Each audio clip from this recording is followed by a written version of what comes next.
My stepfather threw me out when I was young and told me I was a burden. Years later, at 30, homeless, I applied for a modest government job, a file, a number.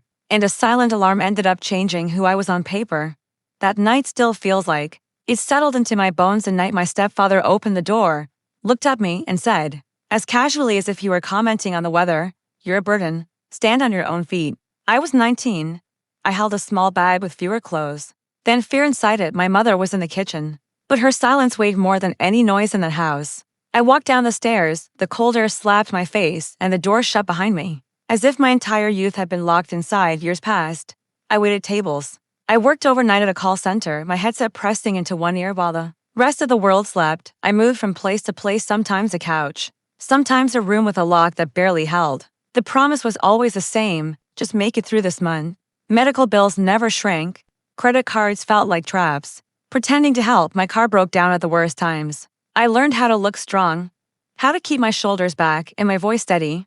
But deep inside, the girl who had been called a burden never left. She just sat there waiting. At 32, when my last job ended and the rent went up again, I landed in a shelter by the highway. The light was always harsh and white, and sleep never felt complete. People clutched their bags while they slept, their names guarded, as if even identity needed protection. You learn not to ask too much and not to say too much. That day, I wasn't there for food or help. I was there to do something ordinary: renew my ID. It was the kind of task that felt easy for everyone else and exhausting for me. The line dragged on, the chair was hard, and a hole in my shoe let the cold floor creep straight into my heel. Behind the glass, a woman took my form, read my name, and stopped. She read it again, her fingers slowed on the keyboard. "One moment," she said, like it was nothing at all. She opened a file, wrote down a number, and pressed a button beneath the desk that I couldn't see. I heard only a soft click, a silent alarm.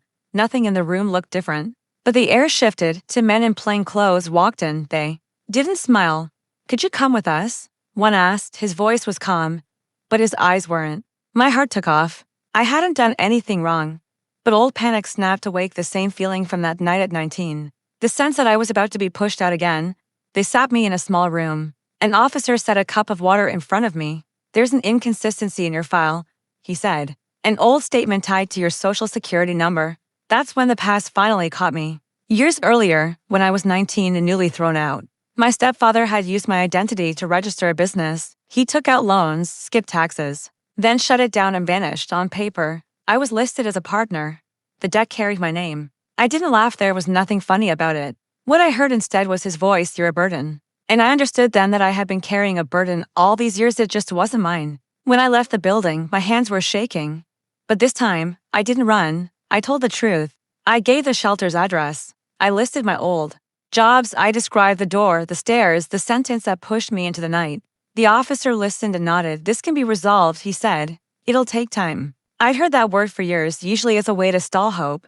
But this time, it felt solid. In the weeks that followed, calls came in. A lawyer took my case for free. A social worker helped me get temporary housing.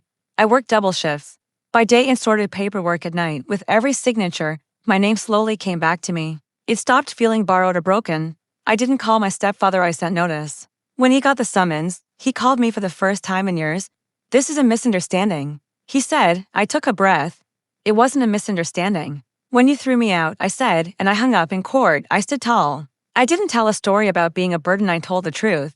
The judge reviewed the records, matched the dates, and read the decision. The debts were cleared from my name. The penalties went to him. There was no drama, no applause, no swelling music, just a clean, deep silence and a warm calm spreading. In my chest that evening, I toured a small apartment. The window was tiny, but the light was mine. I sat on the floor and ate pizza straight from the box. I texted the woman from the shelter.